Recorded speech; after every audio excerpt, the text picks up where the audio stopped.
Afternoon, everyone. It's go time. How's everybody doing today? I'm doing great. I feel extremely blessed today. Um, we're getting abundant moisture. Uh, Not only do I like the moisture, I like the fact that all those naysayers that we're going to die and everything's going to dry up or flood or whatever, they can just eat cake. They can eat mud pie or whatever. What do they eat, Dwayne? Let them eat cake. All right. Well, let them eat cow pies, as far as I'm concerned, because they're liars, they're cheats, and we're here to tell the truth.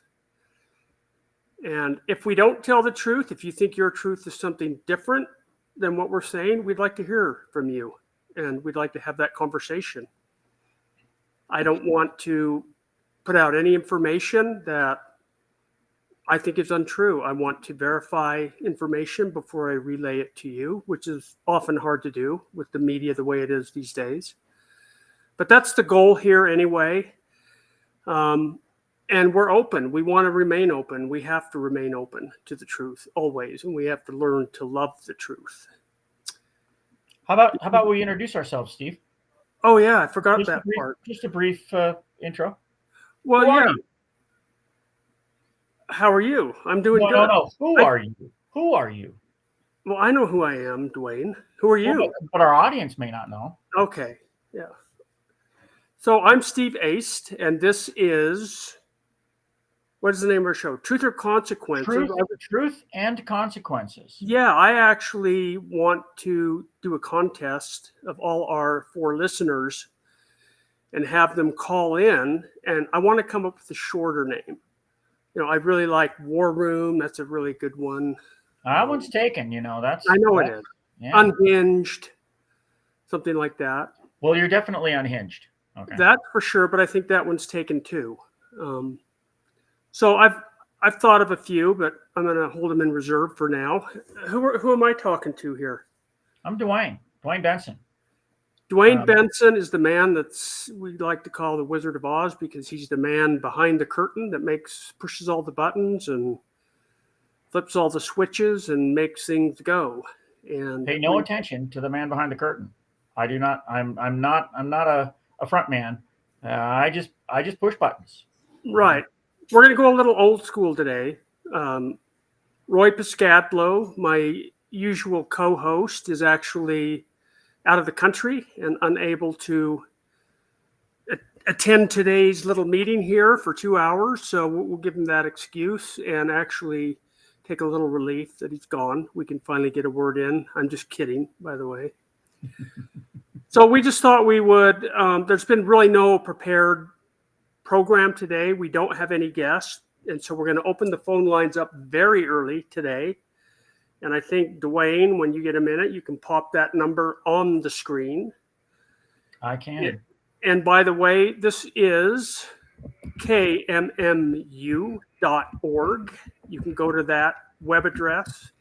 On the homepage, click on Listen Live, and voila, you're listening live. But obviously, you've already done something like that, or you wouldn't hear this. But tell your friends, your neighbors, people that you think would enjoy listening to this program, because we're trying to give you a voice, the people a voice. It's not about us, it's about all of us. It's not about any one person, it's not about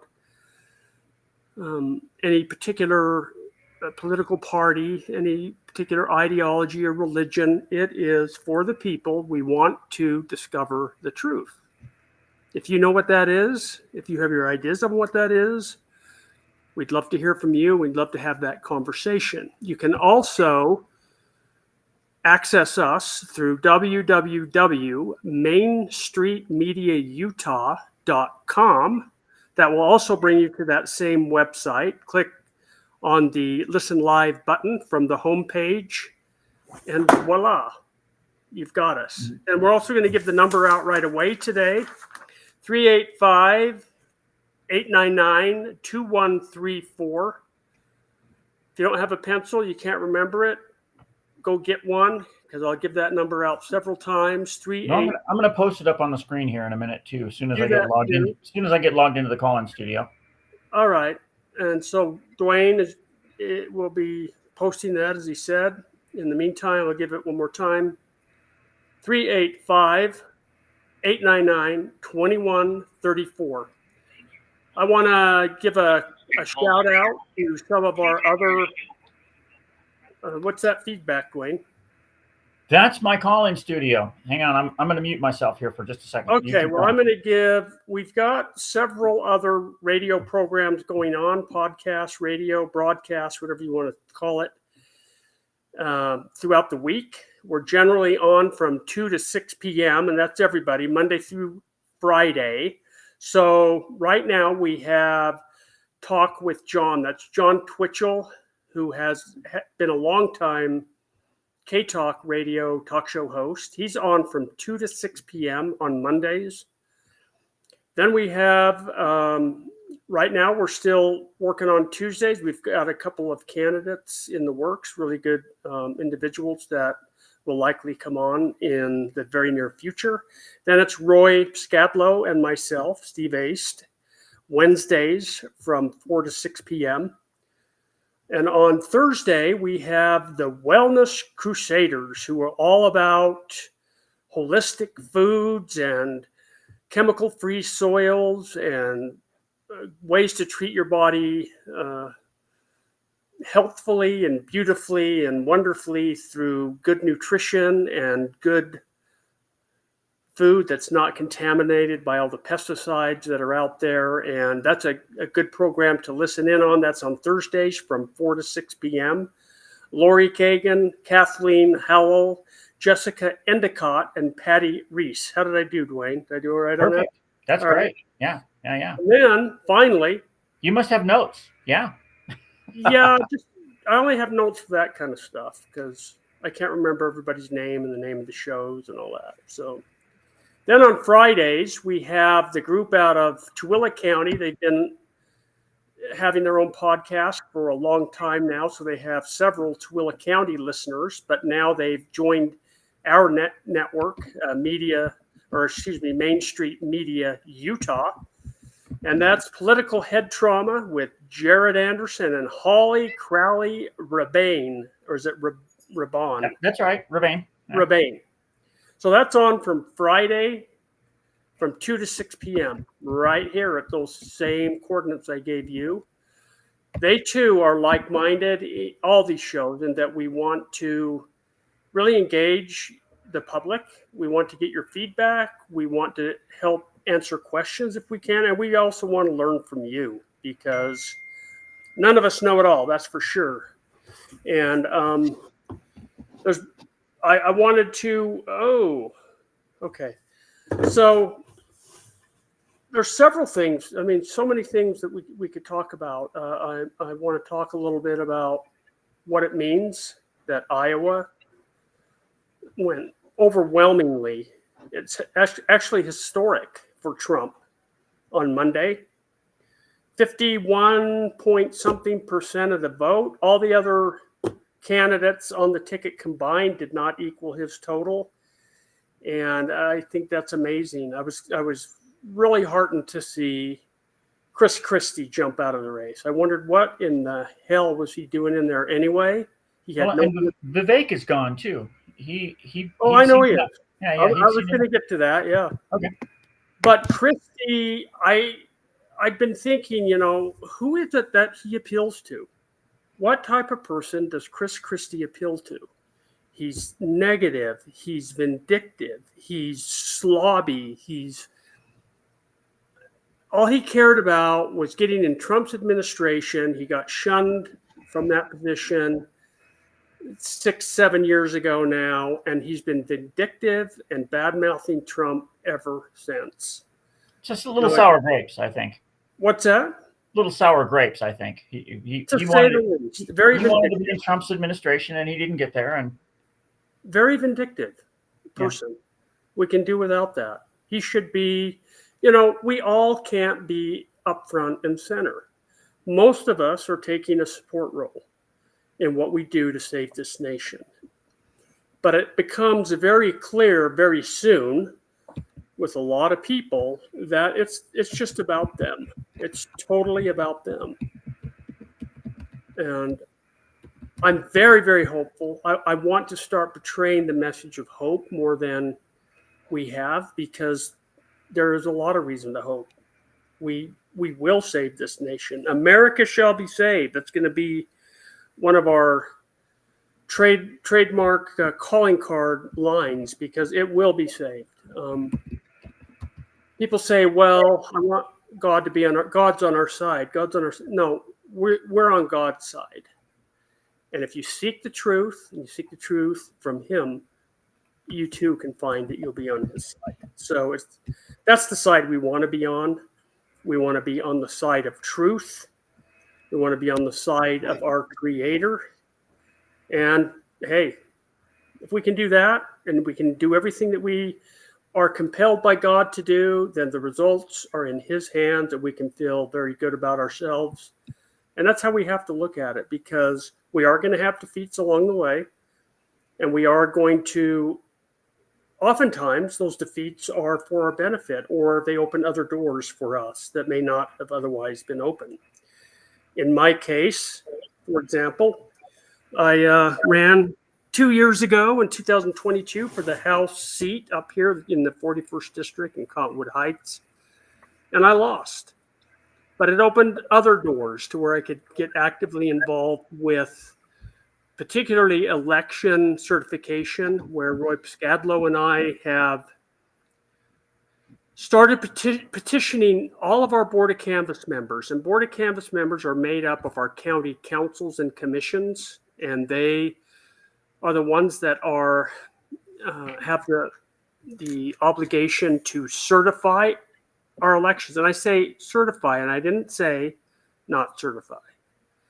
Right now, they have the obligation to certify them. If they don't certify them, they get sued. Is that right? Is that a real certification, or is that coercion? I think that's coercion, Dwayne. Well, yeah, and the certification that they do, I mean, it's sort of a rubber stamp. They have to do it, and No, and you know, about it. Our clerks do a great job based on the information that they have. I mean, those people work hard. They do. They work hard. They're very overwhelmed during election season because they're not staffed up for that.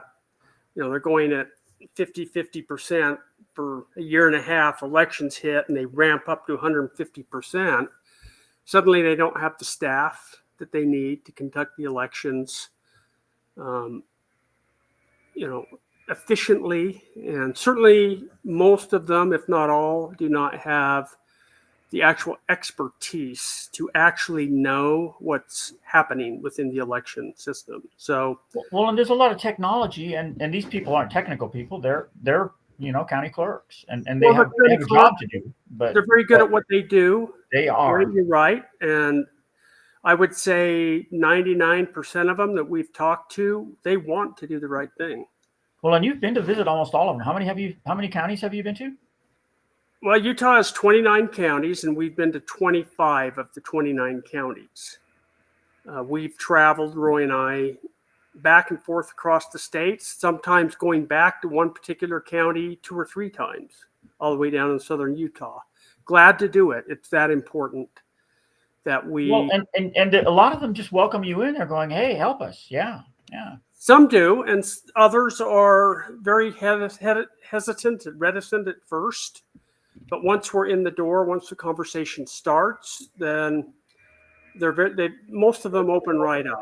And well, and they're a little defensive. They're thinking of you as election deniers, and that you're going to go in and blame them. And we know better. We know better that it's not their fault.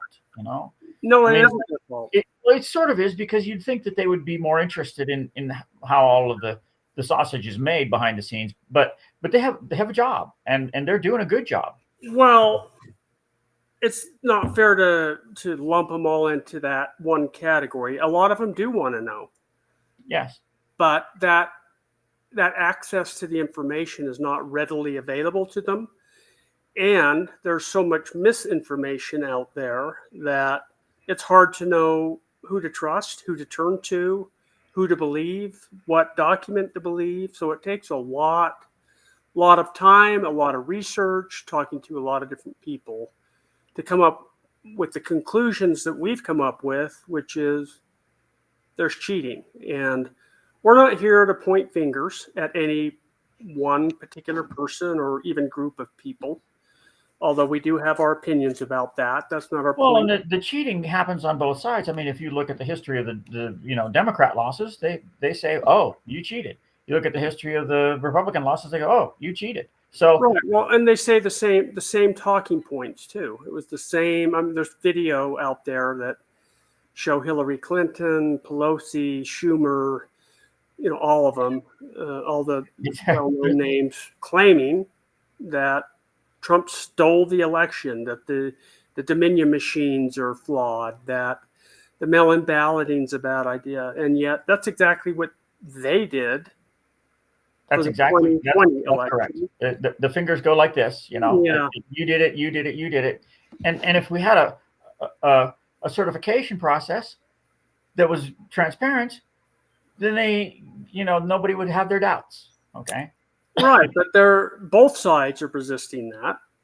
Quite honestly. That's what I'm thinking is they're both taking advantage of the system. Well, I think they all get together in the uniparty and they say, okay, when you win, we're going to point fingers at you, and when we win, we're going to, you can point fingers at us, and we'll just keep them all guessing all the time and confused, and they'll never get anywhere. Let's keep them divided. Let's keep the country divided, and we'll just go on cheating, and we collectively, the uniparty, will be the ones that benefit from it all, and the citizens will be the losers. So the citizens are the losers. They are. they really are. When whether there's cheating going on or not, if people lose their faith in it, that's destructive. It's really destructive that people get disgusted and then they don't vote. That they were disgusted before the midterm elections because of what happened in 2020, and good people, it's hard to get them involved because they feel frustrated. Well, they feel like it won't do any good. Not only that, but people who are really smart about all of these things, they don't want to get involved. It's like it's a hornet's nest. It's a snake pit. All of this. It is a hornet's nest, but the unfortunate part about it is we don't have a choice but to get involved. That's every single one of us. I have no choice, Steve. I've got no place left to run. I got no place left to run. I moved to Utah thinking that it was this, this nice, warm and fuzzy and conservative spot. And I look around and I go, wait a minute. Wait a minute. This is a war zone. Yeah, it really is. And I can say with a fair amount of certainty that it is the Republicans that are the problem in this state. That is correct. Well, and people are going to go, well, if they're a problem, why don't you give me some evidence? Well, we have piles of evidence. Well, yeah, and I was even looking, lots of things, and people don't want to see it. So, yeah. I was pulling. Let me see if I can find that. I'm going to give the number out again. Have you popped that thing up yet? It's on the screen. We got it. Yeah, I see it. It's on your name and my name. Yeah. Oh, I don't want them to. The whole part of this is we want people to participate. It's live radio. It's call in. We're here. We want to talk to you, and we're going to build that. We just got started, and thank you, Steve. You're doing a great job. Do you think that you? Oh yeah, okay. You're welcome. No, thank you, Dwayne. I do want to give you props. You know why? Because I come on here once a week for two hours from Wednesday 4 to 6 p.m. But you're doing this every day for people. You're doing it basically Monday through Friday, and in some cases from 2 to 6, not just 4 to 6. Yes, that's correct. And Dwayne's you're not getting paid for this. No, I'm trying to make it work and give back to this state that I love. I have enough. I make enough money on all of my other projects Are you This is a labor. gloating? This is a labor of love. Okay. Are you gloating? No, I'm just saying I get by. Are you trying to attract like a girlfriend or something? No, no imperial entanglement. In the words of Obi-Wan Kenobi, we're trying to avoid imperial entanglements. Or maybe that was Han Solo that said that. All right. Well, you never know. It might do you some good once in a while, Dwayne. Anyway, so I was trying to find. You'd mentioned the cabal, and you'd mentioned all the cheating, and the evidence is overwhelming. We got all that, and well, this is what everybody says. They say, "Oh, well, there's no evidence," and I go, "Oh, there's so much evidence." In fact, you're not paying attention. Okay. No, I just had an article here about. I was just reading. It was I think it was in the Epic Times about all the different cases that are now being overturned by elections. Judges are finally starting to hear this stuff. What, 3 years after the fact? They're starting to hear it, and several cases have elections have actually been overturned. And I had that paper right here. Now it's gone, but whatever. I can go do a search for you. No, we don't need to do that right now. I mean, and the idea is we want people to go investigate for themselves. But it would be nice if I could actually point them in the right direction. Yes, I think my dog. That's always helpful. I think my dog ate the homework kind of thing right now, but it's gone. I had it here. But if you even go on to Epic Times website and search for election overturned or something like that, you'll be able to read it for yourself. But it's starting to happen, and it's encouraging that more and more people are waking up, and that judges actually understand that they need to get involved. I think that many judges, if they are actually paying attention to excuse me, what the Constitution says, they want the Congress to ferret these things out for themselves and not litigate our elections. I think that's part of it. Part of it is that we have corrupt judges and that they like the outcome, therefore they're not going to do anything to overturn it. But the evidence is overwhelming. We have overwhelming evidence here. In the first place to look is when your election officials and the head election officials of our state spend so much time, money, and energy trying to convince us how good our elections are here in Utah, that's a huge red flag to me. I think when something is really good and done well, it tends to speak for itself. If you have to go out of your way to tell everyone how great you are and what a great job you do, you're probably not doing such a great job.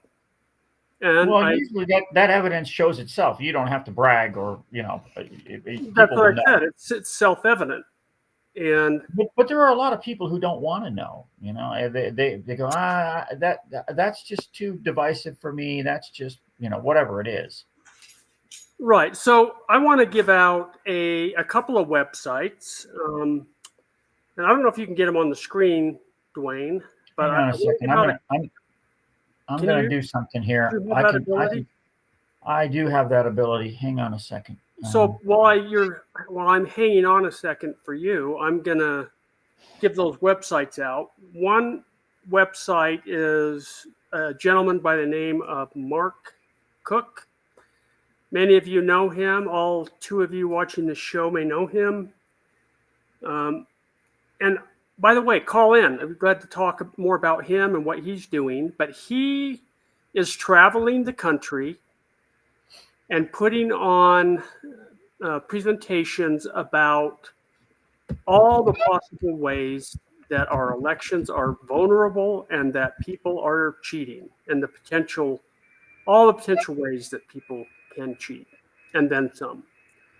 And he made extensive stops through Utah. I think I'm going to say about 10. You can go here, I'm going to pop his website up here. Okay. All right. Yeah. pencountroadshow.org. And he, every day, all day long, you can't even talk to him about the weather or anything else. He is so focused on this subject that it's insane. But we are very grateful to him and what he's doing. He's essentially given of his life and his treasure, as they say, to travel the country in a travel trailer. Hopefully he's in some warm states right now. Hopefully he's warm today. Yeah, Yeah. I think he's in Arizona is where I think he is. Yeah, he doesn't like to give out his exact location. He's in a hidden bunker somewhere. But I mean, if you look at this, you can see November 4th, Charlottesville, October. He was here, San Juan, Duchesne, Davis County, Wasatch, Summit, Morgan, Weber. He was all over the place here. Washington County, Utah County. And then from here, he went to Texas, and he's just traveling around the country in his motorhome and giving his presentation. He started in Texas, Dwayne, and then he ended up here into Arizona, back east. And now I think he's going to go. He was in Maricopa County recently. I'm trying to see which order these go in. It's September, October. Okay, there it is. I was going backwards. Yeah. He may have. He originates. I think you're on mute. Are you on mute? No, you should be able to hear me. All right. I'm just scrolling through the website is what I'm doing. Well, anyway, I don't want to get too sidetracked, but this is a great resource for all the ways, and maybe not all the ways, but most of the ways in which cheating would be quite easy. Well, and I don't like to necessarily call it cheating, but it's ways that the system can easily fail. Okay. Call it what you want, Dwayne. People use it and they cheat with it. Yes, they do. Well, I'm just not saying who's doing it. Well, and one of the things that I was shocked when I saw he had some of the voting machines, and I'm a tech guy, okay, and when he showed me that SQL Server Management Studio is built into these voting machines, I went, what? And that's technical babble to most people, but if you know what you're doing, you can go in there and change it. Explain that a little bit. What is that? Why were you so shocked about that particular thing? Because SQL Server Management Studio is a Microsoft tool that lets you manipulate databases. That's its purpose. Hey, slow down. Say that again. SQL Server Management Studio. Thank you. It's a tool. It's Microsoft's tool for Microsoft SQL Server. You create databases, you change the structure of databases, and with one line command, you can change all the data in a 1,000,000 record database in 10 seconds. You can do it with the click of one button, for example. Click of a button. Yep. You could, let's say, for example, let's say Trump lost the election and Biden won, and you wanted Trump to win, you could go in and literally click a button with the right coding that's in there, and it would switch all the votes that went to Biden over to Trump, or vice versa. And the reason I was shocked is because I'm a SQL Server DBA, database administrator. I do this for a living. I used to. I don't do as much of it anymore, but I'm getting more back to it because of the data that I'm dealing with the elections. And you've helped out with a lot of elections and helped organize databases and so on and so. Let me ask you this. A lot of us don't have the expertise to go in and verify what he's saying is true. Are you confident that what you've seen, and you've seen the presentation, I know that, Yep. that what he's saying is actually true? I can see exactly what he's doing. Makes perfect sense to me. And I go, really? That shouldn't be here. Right. That thing should not be there. Okay. What other possible reasons could there be for having that there? Because the guys who set those machines up are lazy. That's why. You don't think that it was done with nefarious intent? I don't know. But I will tell you that if I had done it, I would have never done it that way. Right. I've got to believe that people that are designing the software for these machines know exactly what's in there. I got to believe it's not a matter of laziness. I would think that it would be scrubbed or looked over by many of the people involved with that company prior to it being released. It blew my mind that that stuff was in there. I'm going, that's just flat out wrong. That's Uh-huh. wrong. Yeah, well, and that's just one example. That's Dominion machines. And by the way, I have a note And on. I kind of have to agree with you that it was done on purpose. I mean, that's not any way that any database guy would ever do anything. You No, know, I know. they were So, told to do it that way. yeah, call us conspiracy theorists, whatever. There's actually an interview with the head Dominion guy on his presentation. I forget his name, but he said, "Don't worry, Trump's not going to win. I've made certain of that." That's the Dominion guy saying that. Well, and these machines are notorious. They're used in Venezuela, and I mean, I mean, it's like, really. How about we just go back to something that we can verify? You All know, right. like paper ballots. You know. Well, I think paper ballots would be ideal, but here's the problem: people are lazy, and people in America don't understand what they have enough to care enough to get up off their fat behinds, walk down or go down to their precinct or their county city office, county clerk's office, whatever the case may be. It's probably less than a mile from their house, and cast a ballot. Well, and they say, well, this makes it convenient, and I'm going, it shouldn't be convenient. You should have to be forced to go, jump through fiery hoops to vote because it's really important. Yeah, and And so when I just to tell my little story about mail-in ballots, when I moved to Utah, and I'm from California, and they mailed me a ballot in the mail, we'll I forgive said, you about that. what is this? I didn't ask for an absentee ballot. And then everybody says, oh, that's how we do it here. And I'm going, really? You trust the mail with your vote? And I go, okay, John, I got $1,000 that I owe you. I just came into some money. I'm going to put it in an envelope and mail it to you. And John will go, I think I'll come and get it. And I'll go, well, why? I just put it in the mail. That'd make it convenient. And he goes, I don't trust the mail. And I go, well, what more do I need to say? Very good Nobody trusts example. the mail. That's a good example. Nobody So, trusts the mail. And then I go, well, what do you think your vote's worth? Is it worth $10? Is it worth $100? Is it worth $500? And to me, it's priceless. My vote is priceless. You can't buy it. Okay. well, yeah, and unfortunately, the percentages of people that actually get out and vote is really low. So obviously, to most people, it's worthless. It's unimportant. It's not important. And Or it should be made difficult, because the people who really want to vote and who are really interested and who really do the digging and thinking for themselves and vetting candidates and looking at the legislation, they're going to vote. yeah, The other ones, you just made it easy for them to not care and vote. And most people, the only elections most people show up for are presidential elections every 4 years. even that, there's real as far as a percentage of the actual population. A lot of people aren't even registered, Yeah. and so I mean, if you took, they usually give statistics on the number of registered voters that showed up, not the percentage of actual people that could vote had they registered and registered. So it's a little bit misleading because most people do not vote. Well, there's 3.2 million people in Utah. I'd be surprised if a third of them are even registered.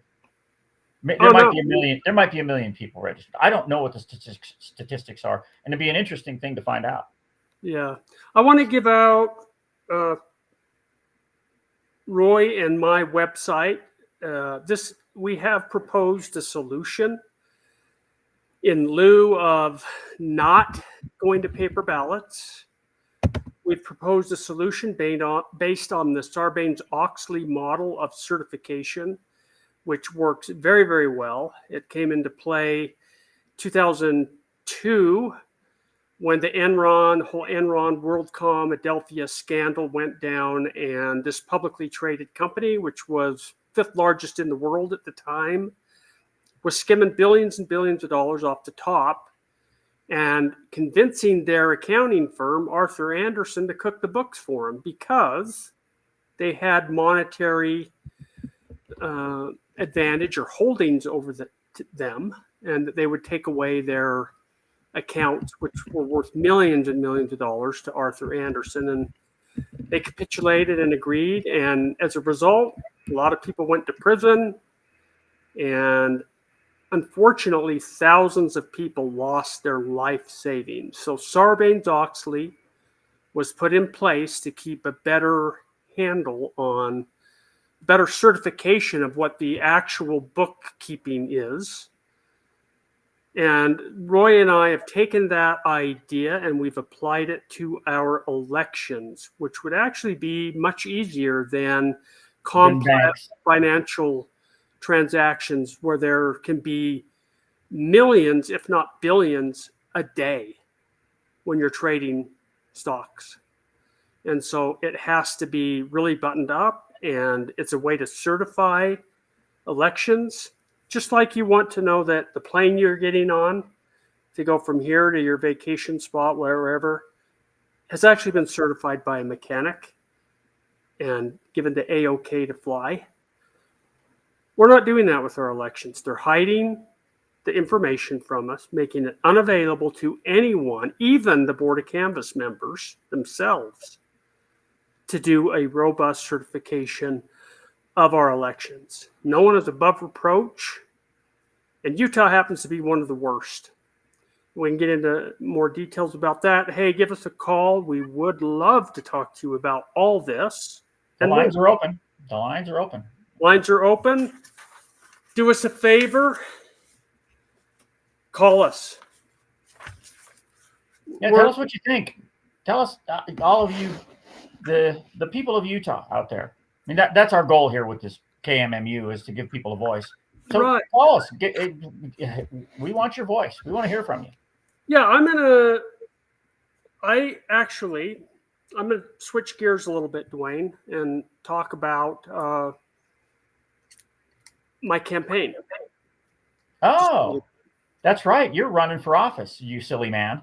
Yeah. What a fool, right? No, I wouldn't say a fool. You're not a fool. Your heart. This is something that you believe in, okay? And so. Well, it really, if we could have gotten a House member or a Senate member to sponsor the bill that we had ready for election certification, I probably wouldn't have ran. I'd have been focused on pushing that through this session that actually started yesterday. Yesterday, yeah. And but the no, legislators are in there making sausage. They're in session. Apparently, there's over 1,000 bills to consider, and I know of one that's election related, and it has to do with taking the municipal elections and giving them to the county, so the county conducts their elections. Yeah, there's some kind of a big kerfluffle about that here in this state. About one of the mayors or county commissioners was making it so that they weren't. I don't know. I just saw something about that in the news.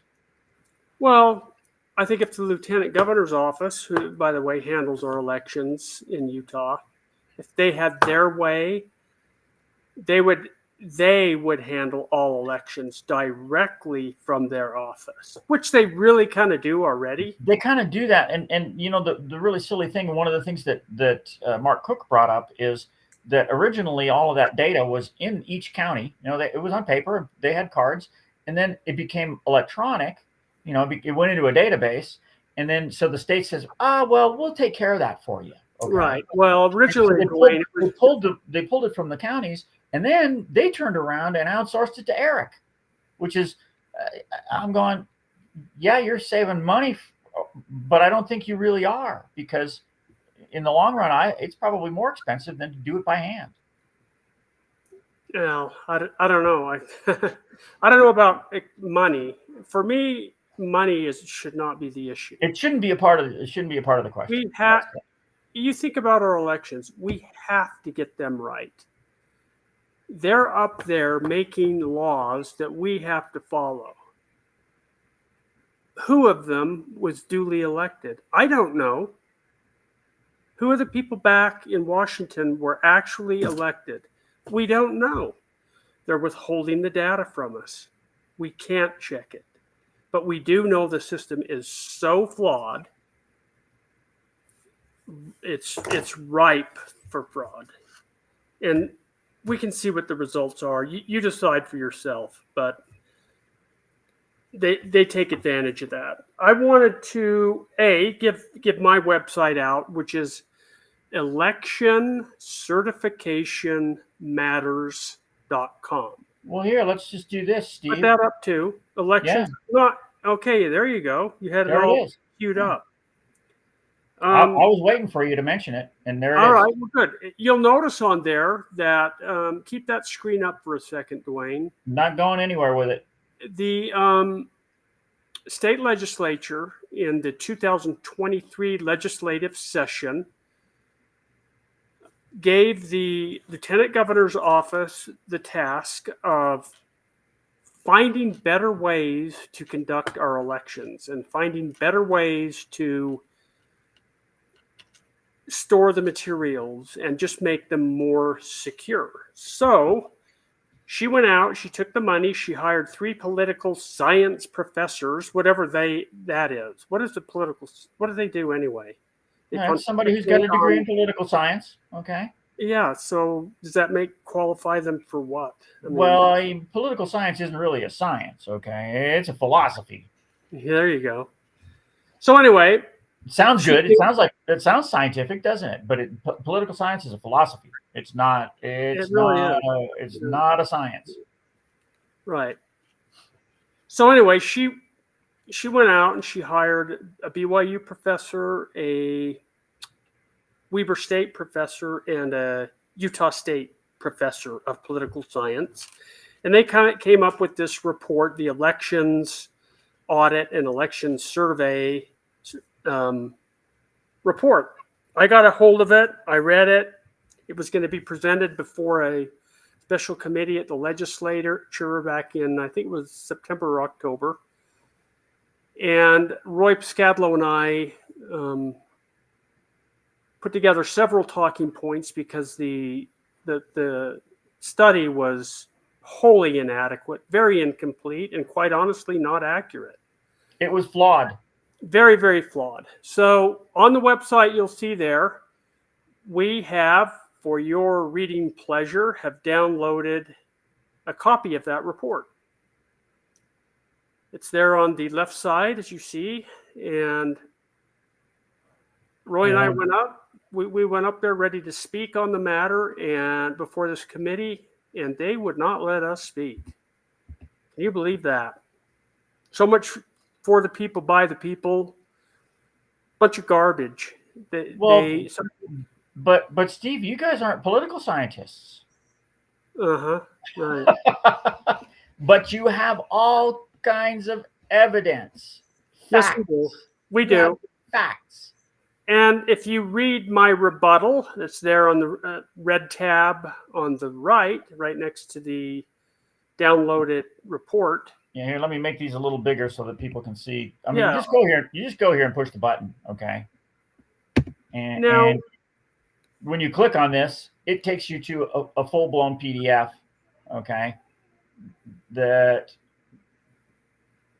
gives you all the details. Okay? Yeah, so, and to be honest with you, Dwayne, that's the short version. So I tried to keep it concise, to the point, and I didn't include everything because you've seen Mark Cook's presentation. It's 4 hours long. Yes. You can't talk about it adequately in a 10-page response. Hey, I want to be blue. and I want them. I want to know. I mean, I want to be read. Well, here's what happens. When you click one of these, it changes colors. Oh well. Anyway, if you want to know the reality of it, if you want to know where your $500,000 tax money is wasted, take a look at that report and then take a look at my response, and you will easily and quickly see that this report is entirely inadequate and in many cases inaccurate. And So I'm going to take it back up here because this is your website name. Okay. Election yeah, certification electioncertificationmatters.com. That'll bring you and to it. all the facts are there. It's hard to get people to go read this stuff. It really I is. know. But You're but concerned you've about done a it. lot of work. It's a ton of work. A A ton. ton of work. Hours and hours and days and days. And hell, I can't even get my friends to read it. I know. If I've you read want it. to know, if you want to know the facts, it takes a little pain. So if you're going to complain, do the pain. Yeah. I mean, seriously, if you want to know, it's that important. Look, none of us want to be doing this. We want everything to run smoothly. I do. Steve, I'd rather be out skiing. Okay. So would I. Fishing. I know. I know. There's a million things I'd rather do. Now, having said that, I was thinking about happiness, which I often do, happiness in general. And what does a person need to do to truly be happy? And society would have us think, oh, you need to take care of yourself and you need to spend me time and you need to, spend all this time for yourself and treat yourself to this and do this for yourself. The best thing you can do for yourself is to serve and serve others. That is the most healthy thing you can do for your mind and your soul and ultimately your body, because our bodies react. And that's a question for Lori Kagan. Yeah. Watch the health. I want to ask her that question. Health ladies. Lori, Yeah. if you're listening, call in because I'd like to ask you that question. If we serve others, what kind of studies, what kind of information do we? I mean, I know intuitively that works because I've been there. I've been self-loathing and self-pitying and oh, woe is me and the world is horrible and Well, I can't. One of the things that happens when you're serving others is your mind gets off of your own problems. Okay, and it's much healthier. Well, it not only gets off your own problems, it's the spirit of giving and the idea of giving. It can't be matched. There's nothing better for your mind, body, and soul. Nothing. Now, having said that, I would like a day or two on the slopes. I would like to go fishing once in a while, but this is a service, and it's a service to our children, Dwayne, and our grandchildren, and our partners, and our friends, and the generations past. Not only that, but it's honoring our forefathers by. Well, and this is how I view how politics and politicians should be. People don't go into it anymore to be of service. They go into it for the money or the fame or the. I like to say, some of these races are like beauty contests. Okay, oh, they like me more than you. And it's like that's not what this is about. Well, if it's a beauty contest, then I'm going to lose right out of the gate. You've already lost, Steve. If it's a beauty contest, Yeah. I mean conceptually, okay. Yeah, and you told me it's initially a popularity contest. You said that this was going to be a radio only thing, and so I agreed to it. And then because I do have a face for radio, but then you said, well, we want to start taping them video, and I'm like, uh-oh, Well, it's what all the podcasters and show hosts are doing these days. Everything is on Rumble or YouTube and that's where we. By the way, we're live on Rumble, we're live on YouTube, we're live on X, we're live on our website. Right. So How do that's we? I don't even know. Is there a way to pop up on the screen what how you get to it on Rumble, how you get to it on YouTube? sure. Yeah, hang on a second. Let me do this. Do we call it X or Twitter now? It doesn't matter. One I call it X/Twitter. Yeah. I still can't quite call it X, but hang on. Let me do this. Yeah. So I'd like because I don't even know how to tell people how to get on that. So, but in the meantime, while you're working on that, here's what I'm going to do. I'm going to go to Rumble, okay, and then I'm going to show you what to do. Let me pop this screen up. Let me share my screen. Share screen. Don't Rumble. share my screen. Okay. So let me get to Rumble and because people want to know how to do this, okay? I saw something pop up, but then it went away. I don't know what. Yeah, I'm making a little change here, okay? All right. Well, while you're doing that, I wanna.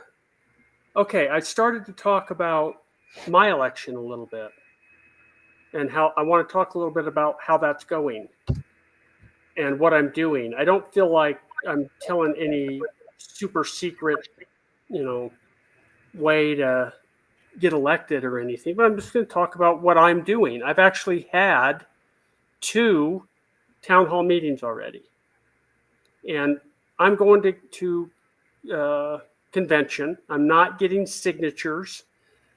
Those people in the state, we've made it so you can get on the primary election ballot by gathering signatures, totally circumventing the convention system, the caucus convention system we have in this state. So 2 of the 4 primary candidates for the Senate 15 district seat that I'm running for, I'm one of the 4, are gathering signatures.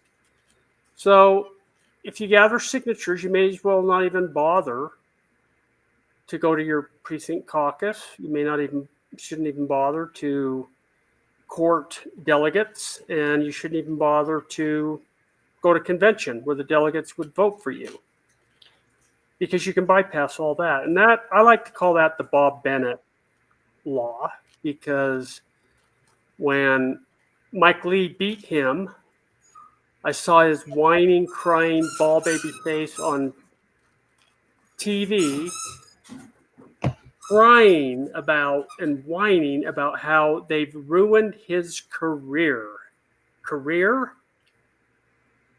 So the politics is not a career, right? Well, so it is for most of them. Yeah. So, and this guy at the time was like 90 years old, and was whining that the delegates didn't vote for him, and he lost. He thought that he was entitled to that position. He thought that he didn't have to do a damn thing, and that he could just get it without blinking an eye. But no, somebody came up, younger, better, fresher. Beat him. It was part of the Tea Party movement at the time, and beat him. You beat him. So what did Utah do to protect their establishment here? They made a way around the convention. They said if you gathered X number of signatures, and it's dependent on which race that you're running for, you don't have to go to convention. This way, if you get to the primary, what do you think? Maybe they could cheat for him and get him in office? Well, not only that, but people go out and they buy people to go get signatures, and they're buying the seat. They buy it. They don't even get they don't even get the signatures. They pay companies to go gather it for them. And to do a statewide race, you're probably looking at $500,000 to run for a Senate just to get the signatures. Just to get the signatures. Okay. Yeah. Yeah, just because it's like 28,000 you need. And well, and a lot of people have said to me, well, it's much more democratic if somebody can just go get signatures. And I said, no, it's not, because the real democracy / republic is in the caucus. Those are people who go, they volunteer, they're your elected representative, and it's at the. I was fascinated when I moved here and started looking at the caucus, because they didn't have that in California. It was just primaries, and so the parties decided, which is really sort of how it happens. But I mean, my precinct, where I go to become a delegate, there's only 12 people there. You had 12. I think I had 5. Well, I memean, it's a very, very democratic process, although it's really more of a republic process than a democracy process. Okay. Well, a democracy is mob rule. That's mob rule. That's all mob rule. popular vote. But what happens is it filters up from the people, is what happens, because the ones who are engaged and who really want to help work this out, they're down the street from you. Okay, they're in the precincts. Mm-hmm. So anyway, yeah, I mean, I agree, Dwayne. I'm just doing. I think they get $20 a signature, is how much they pay. Yeah. And so. Well, and they're not paying people to sign; they're just paying people to go out and collect those signatures. It's not like they're buying. No, but like they're buying the signature. But no, I know that. They're in effect, it is. Effectively, it is. Well, that would be illegal to pay the person to sign. Yes. No, they're paying the people to get the signatures. The gatherers. And trust me when I tell you, but no, they're getting like $20 per signature. So whoever. Yeah, and to me, that's the same thing. You may as well be going out and buying voters. Well, that have a hot dog. Have a hot dog. Sign the papers. If you sign this paper, I'll give you a hot dog. Well, it truly eliminates any kind of grassroots effort for somebody that doesn't have a ton of money to win. When you have to compete against somebody with big bucks like Becky Edwards, who did that for 2 campaigns back to back. Fortunately, didn't do her any good. Thank God, but she still got on the primary ballot. Yes, she did. Which she shouldn't have. She didn't have to talk to a voter to get there. No, not one. That's and right. there she was. I'm going, really? This isn't the way this should work. No. SB 54 is just, what did you call it? The Bennett bill? I call it the Bob Bennett bill because he was a longtime senator that lost to Mike Lee, and got. Was he a U.S. senator? Yes. Okay. Yeah, Mike Lee, who is now our U.S. senator, he's the U.S. senator. Bob Bennett. So, and he whined about it, and the next thing you know, we have this signature bill that passed, and so voila, it needs to be repealed. Done away with. And by the way, I want to make a note about that. You can see, I'm going to put my screen down. Look at the shirt. Phil Lyman. Phil Lyman for governor. I'm unashamedly plugging him. I have a suggestion for you. Okay. Let me finish my thought. Go ahead. Yeah. He is running for governor, obviously, against Cox. And I think the only other real competitor would be the ex-state GOP chair, Jorgensen, Carson Jorgensen. Carson Jorgensen. Yeah. And so I think it's the 3 of them. And as I looked on the candidate site, where you can see who signed up, you can actually see the paperwork they filled out. Phil Lyman checked the box where you can go through convention and you can gather signatures. And so did Cox, our governor, by the way. Our governor can skip convention altogether if he wants. He doesn't even have to show up. Anyone can skip convention and end up on the ballot if you go by those signatures. Right. Jorgensen, on the other hand, is going totally the convention route.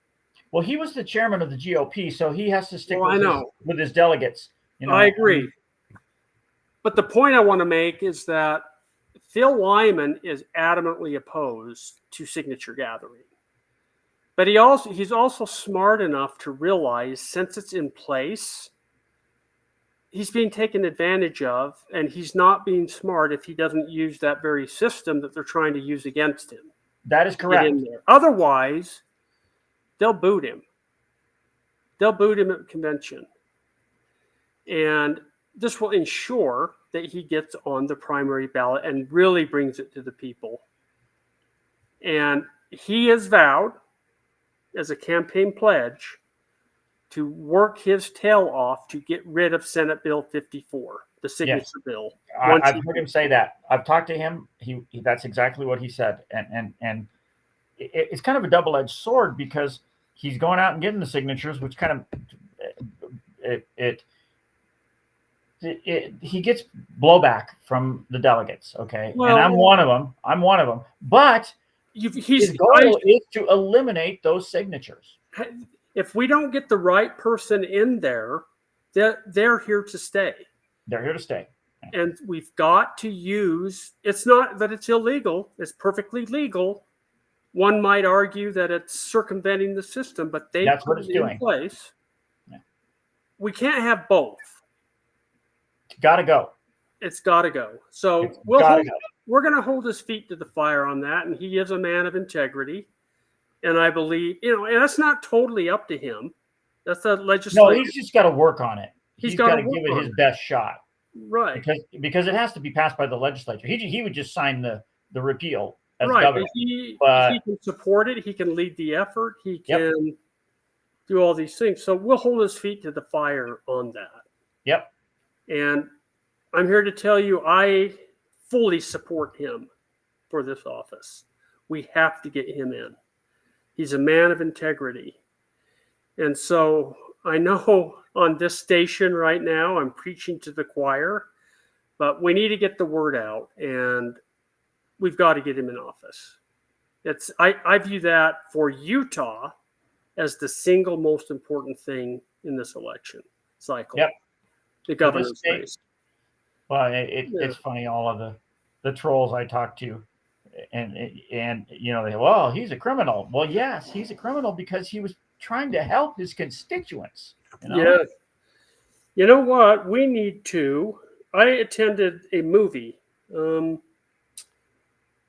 Saturday night. Phil Lyman was there. Trent Stagg was there.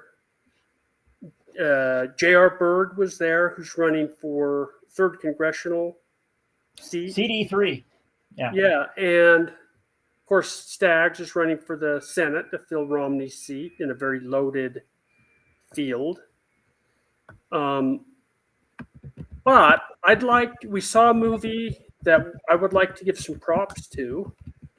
And I'm wondering if, We Are the People would call in and tell us about that a little bit. Let's see. I have no shame. I will send Jason a text. I am. Okay. And here's what I'm going to do. I'm going to display this. Okay. This is the website, Beneath Sheep's Clothing. This was the film, right? Yeah, Beneath Sheep's Clothing. And it was a good film. Well, I'm a big proponent of this film because they talk a lot about Marxism, and I used to be a Marxist. I was communist. That's hard to believe. I know. But that was a long time ago, so forgive me. I was just a child. Okay.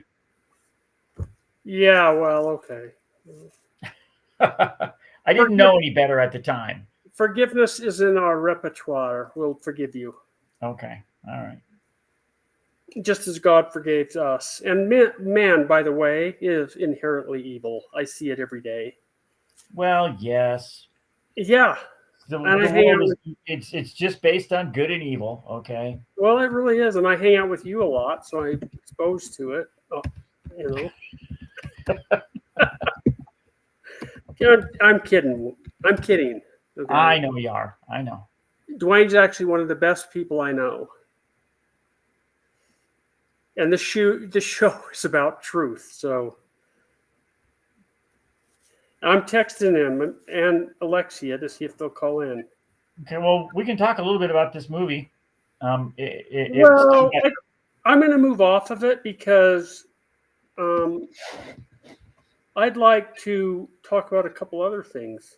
Okay. I haven't really even talked about my campaign yet. Well, we'll see if we can bring Jason on to talk about it because he was all gung ho about it. They actually might be in Florida at a showing. No, they're here because I was talking to him. He's got some problems going on with his technology. So, you might be right. It's possible that they're out of town Well, because I was just talking to him on the phone. So, yeah. Well, how would you know if he didn't yeah, tell you? they can be anywhere on the phone, can't they? Yeah, that's what technology will do for you. So Now, that brings me to my. That speaking of brings me to technology, my. Technology brings me back to my campaign. well, let me just show people how to find us on Rumble, okay? Because I've popped the Rumble screen up, and all you have to do in Rumble is search KMMU, okay? And when you do that, guess what? We come up first. There we are. We Main come up Street Media, first. Utah. Oh. Well, and guess what? Here's I'm going to do this, and fire this up, and guess what we'll see? Well, I have no idea. Hey guys, Ray Cash Care, Chief Communications Officer here at Watchtower Firearms. Today we're going to be talking about our Type 15 rifle. Guys, this is the best day. And guess who's going to be here? Stop. Did you know thousands of Americans are piggybacking off an IRS program to collect as much as $3,000, $6,000, or even as much as $10,000? He was entitled to that position. Hey, there I was. Okay, am I hearable? Audible? So, I'm going to say, well, Wayne is dinking around over there, Dwayne. I'm going to say I started town hall meetings. I started them Saturday out in West Jordan. And I was really surprised, especially since the precinct caucus isn't for another, 6 weeks, March 5th.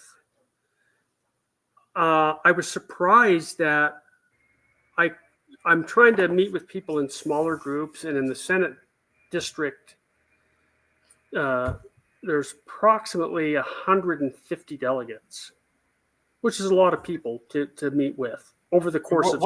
Which district are you running for? It's 15, Senate District 15.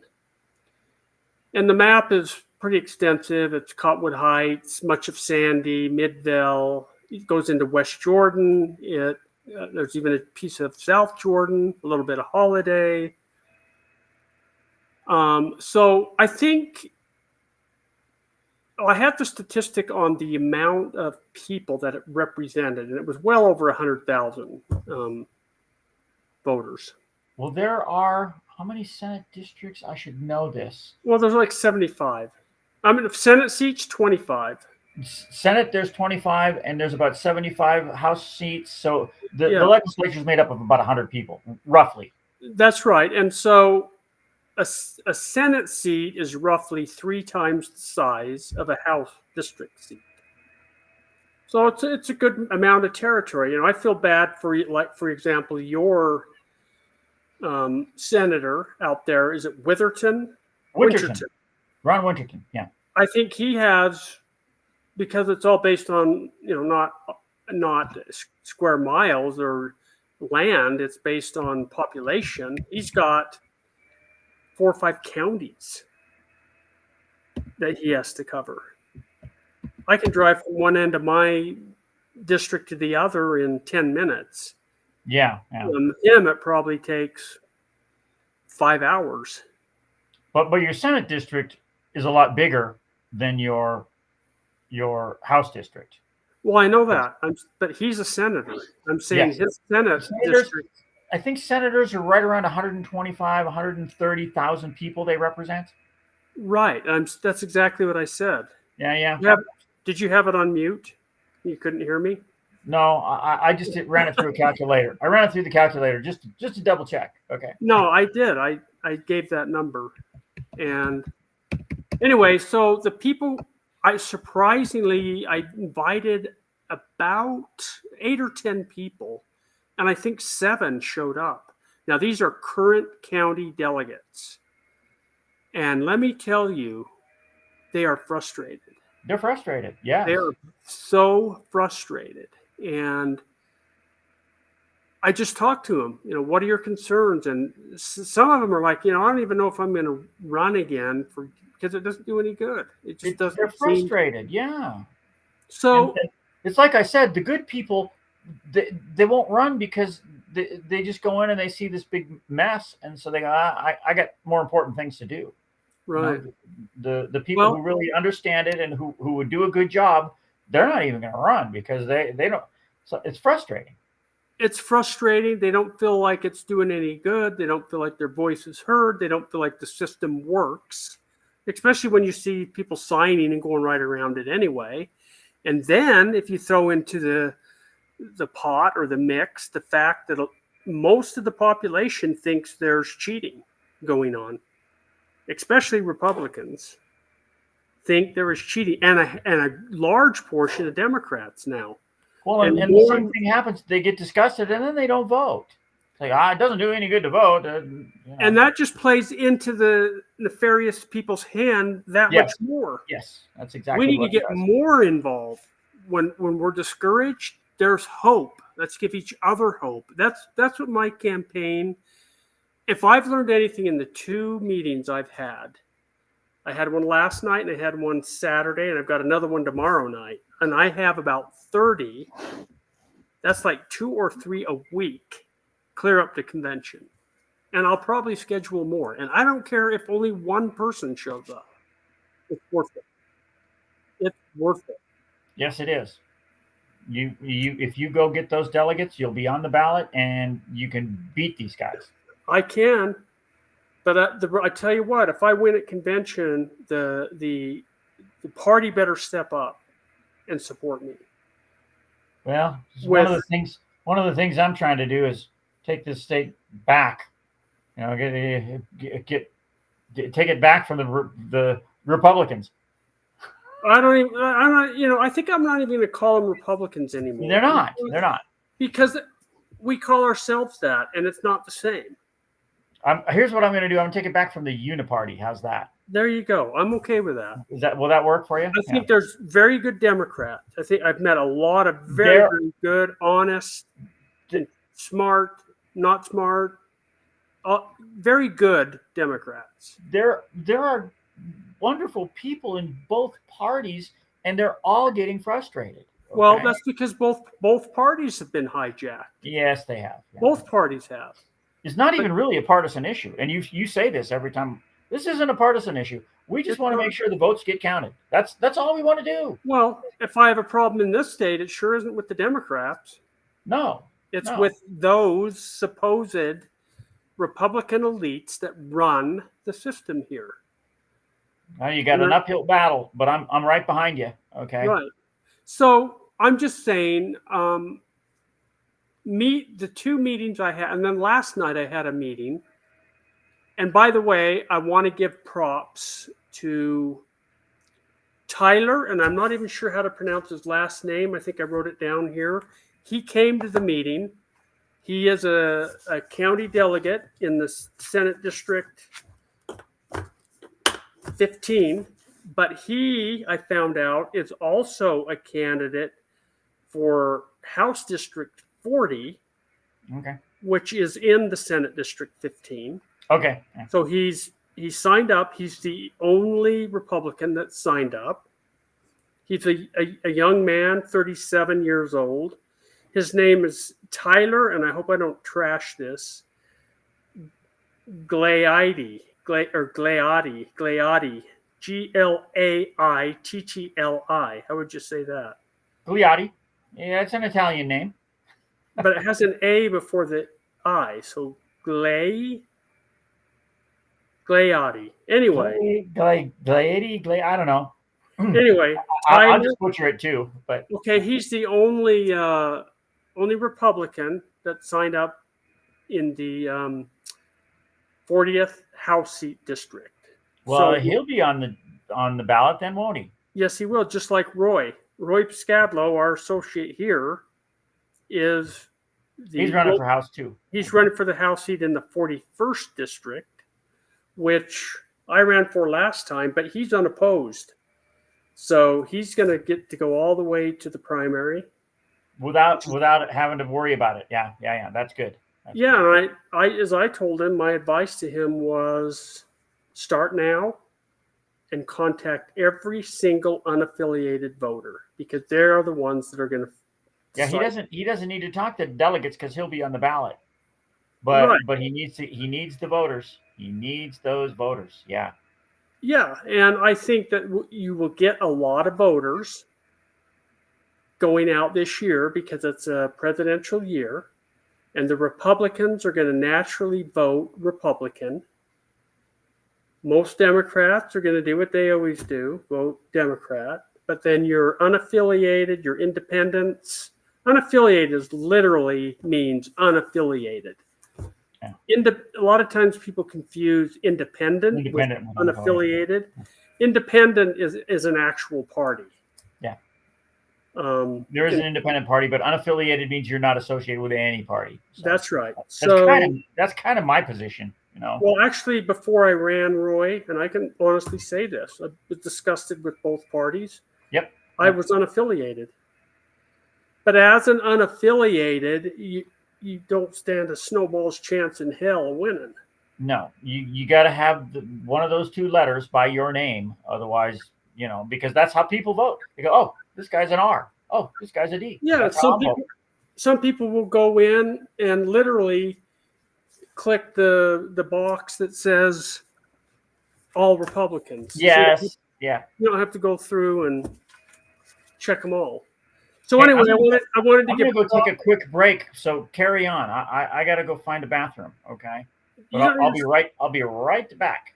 Is that okay to say that on air, or is the FCC gonna? Most of these podcasts they have bumper music in the middle where they go take a break. So I need to talk to you about that. Some kind of intro music or something. We need intro music. We need outro music. But you keep talking. I'm gonna go find a bathroom. All right. I'm gonna talk a little more about my campaign. I was actually really encouraged because it's just so evident that there's people out there that care, and they care a lot. And one of the most eye-opening things for me, because I viewed this race as, we got to take back our state, and really ultimately take back our country. And while I agree that's true, and that's been the majority of my focus, but as I met with the local woman last night, her concerns were primarily very, very localized to Midvale City. And I really realized last night in speaking with her that I tend to overlook what's really down-to-earth, homegrown in their neighborhood and kind of important to them. So I can't forget that. And, it's the canal that they're going to build by her house. It's the fact that they're putting in old neighborhoods where she lives in, multifamily apartment units that are intruding on the peace that she's experienced for years there, and the amount of traffic and the type of person and the amount of people that moved into to her area. And those to her are the critical issues. And they're very, very relevant. They're very, very important. Yes, we have to save the country, but we can't forget about the smaller things that are right here in our own neighborhoods too. So I want to emphasize that. I learned that, or relearned it really, that I've got to remember that not everybody's focus is laser focused on saving the country. It's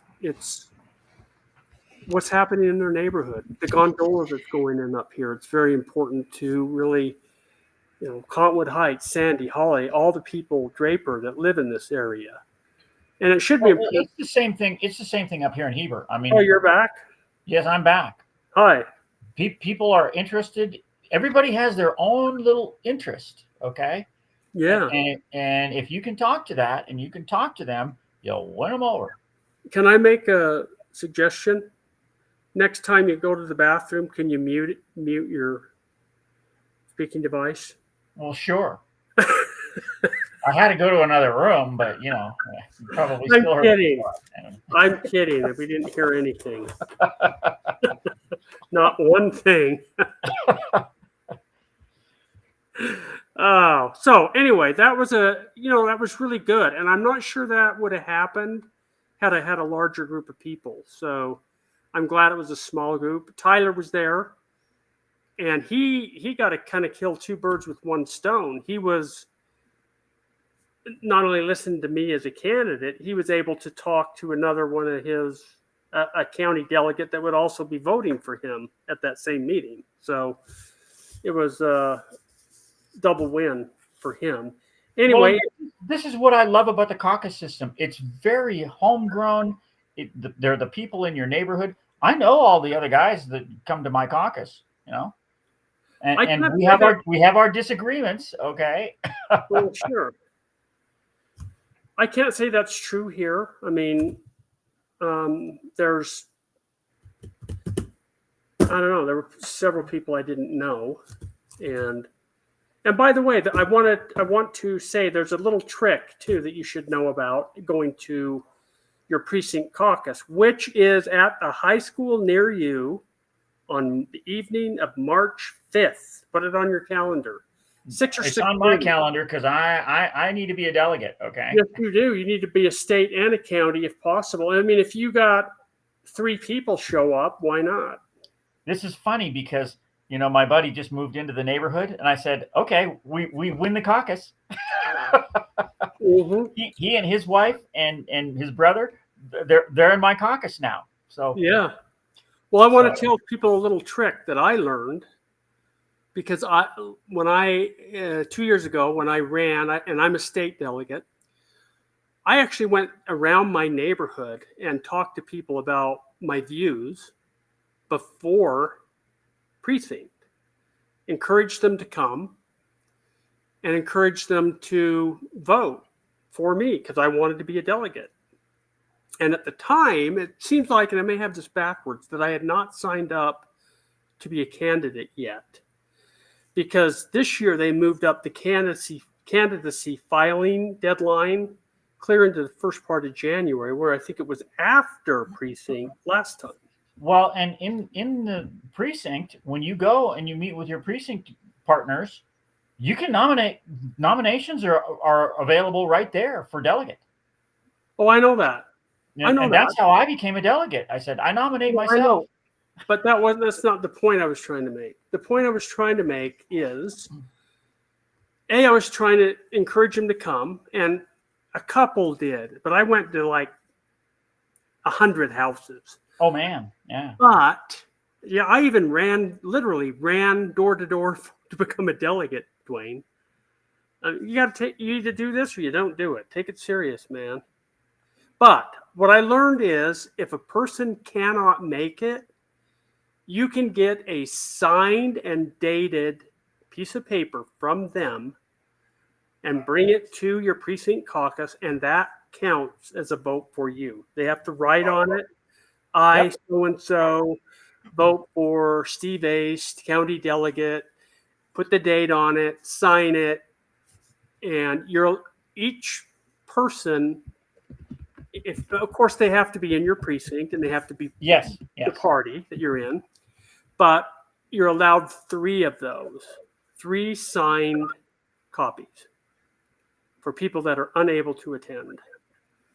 So if you really want that position and you're worried that you may not have enough strength to get it at that night, talk to some of your neighbors and see if they align with what you believe. And you're allowed 3. And that's 3 per position that you're running for. You could get 3 for county delegate and 3 for Senate delegate, for example. So this time I'm going to actually try to get both. I'm a state delegate, and a guy ran against state delegate against me, and I won. And then after that, we voted for the county, which I wanted to be that too.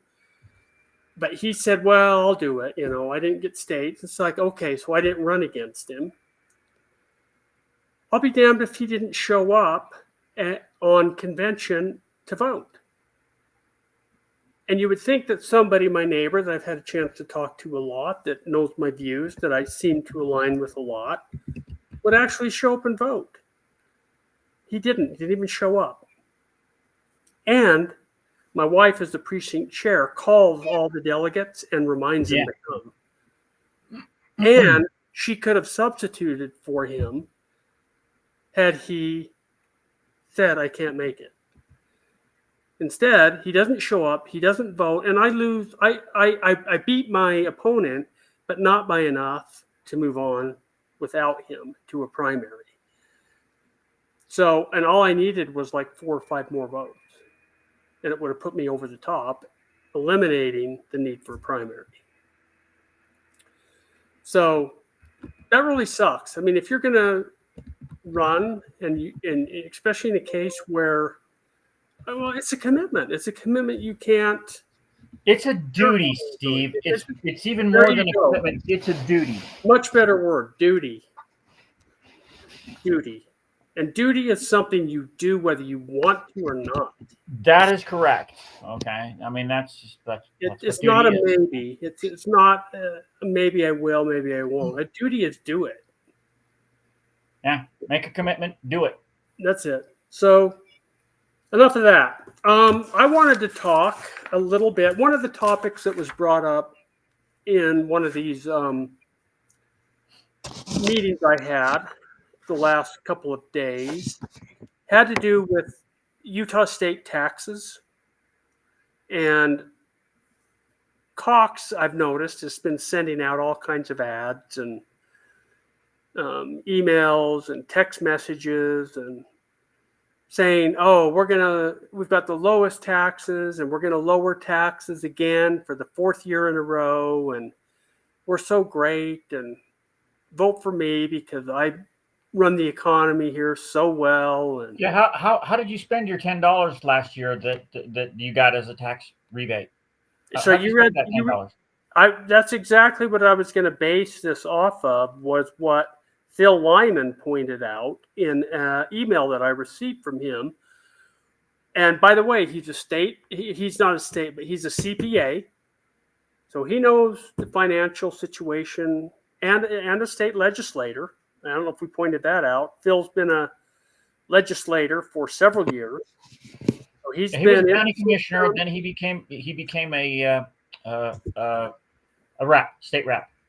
Right. And so now, and he's put forth some good election integrity legislation that's been shot down year after year. They've never taken any of it up. They have not taken any meaningful election integrity legislation up. This year, there's a bill that's going to add 240 pages to an already 463-page election law. It's ridiculous. Now, it's ridiculous. And none of it addresses the security. It doesn't fix anything, that's for sure. Yeah, and I was looking at this email, which was really interesting to me. Let's see. Oh, no, that's off the, I wanted to get to that. And it's some talk about the World Economic Forum. But, Dwayne, it's like 5:30. I'm not sure we're even going to get to that. So, well, we haven't had any calls, but, well, that's okay because we've been doing just fine. Well, yeah. Please we're call talking, in. We're talking all about Utah stuff, and that's what this station is about. KMMU. Give us a call. Main Street Media Utah. KMMU.org. Yeah, so I wanted to just look at this email that Phil Lyman put out in recent days. I'm going to read a little bit. That's okay. I saw it too. And go ahead. Well, they say that we're so tax friendly, that we've reduced taxes, that we're so fiscally conservative. But the fact is, under Cox, and that's only been 3 years, our budget has gone from $21 billion to $29 billion. That's an $8 billion increase. in our state budget. That's huge. If you do are you saying that we have an $8 billion surplus every year? No. That additional $8 billion has got to come from somewhere, doesn't it? Yes. Where is it coming from? Let's see. Blah, blah, blah, blah, blah. Soaring government budget by aggressively raising taxes. This is Governor Cox. And as an accountant, Phil obviously knows what he's talking about. $8 billion increase in the budget. Wonder where all this money comes from. While inflation is primarily the cause by the fiscal and monetary policies of the federal government, Utah has created demand for federal spending by sourcing 30% of its state budget from federal dollars. We need to do less with the federal government, not more. We need to get rid of reliance on federal dollars, not take more. That's how we lost all of our public land. That's how we lost our sovereignty as a state. That's how we lost states' rights. Now we're beholden to what the federal government wants. It's all money-based. We're going to withhold this money unless you require the vaccine, unless you do something that benefits the federal government. Adhere to DEI standards, for example. Diversity, equity, and inclusion standards. And I wanted to talk about that tonight, but we'll do that another night. I can't believe we're almost out of time, but I mean, this is what happens with these shows. So. Yeah. So where's the money coming from? For one thing, let's see, fuel costs have skyrocketed, recklessly out of control. It's affecting every family. Certainly Utah families don't feel like they're getting ahead. When you go to the grocery store and things are twice as much, gas is twice as much. All energy costs are. House prices are over the, any young person can't buy a home these days. No. I just don't see how they can't even afford groceries, Steve. Or rent. Rent is astronomical. Yeah. You go down anywhere here in the valley, it's $1,100, $1,200, $1,300 or more for a one-bedroom apartment. More than that downtown. Okay, the best way to increase taxes without having your fingerprint on it, in other words, Cox lays claim to actually reducing taxes, but their increase.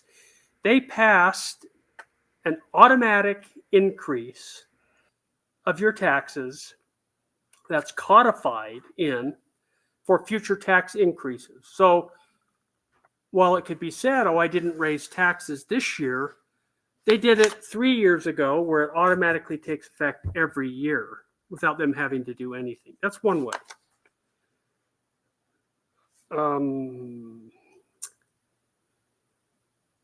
Gas tax, 14% increase this year. That's huge. You know how much money is spent on gas every day? How much I spend on gas every day, and how much of that goes to taxes? Yeah, everybody's got to buy gas. Yeah, a big pile of it goes to the state. That's one of the things that makes the gas so expensive in California is all the taxes on it. Well, yeah. I mean, same here. That's why we stay very, very high. The thing that gets me the most out of all this, well, there's two things. One is that the politicians lie. They say you're getting a tax decrease, and they're talking about one specific thing. In this case, income tax. But everything else is skyrocketing. All the other taxes that are imposed on us. And one that really gets my gourd is the property taxes, because we are paying taxes on increases not actually realized.